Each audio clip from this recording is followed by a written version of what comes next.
ابو موسیٰ اشعری رضی اللہ عنہ نے بیان کیا کہ ہم نبی کریم صلی اللہ علیہ وسلم کے ساتھ ایک سفر میں تھے۔ جب ہم کسی بلند جگہ پر چڑھتے تو تکبیر کہتے۔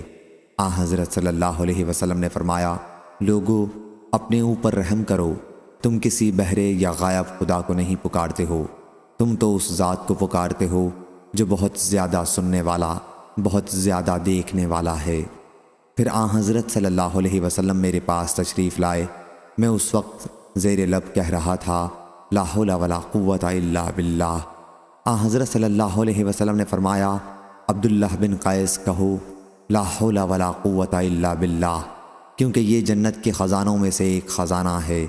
یا حضرت صلی اللہ علیہ وسلم نے یہ فرمایا، کیا میں تمہیں ایک ایسا کلمہ نہ بتا دوں جو جنت کے خزانوں میں سے ایک خزانہ ہے؟ لا حول ولا قوت الا باللہ۔ صحیح بخاری حدیث نمبر 6384۔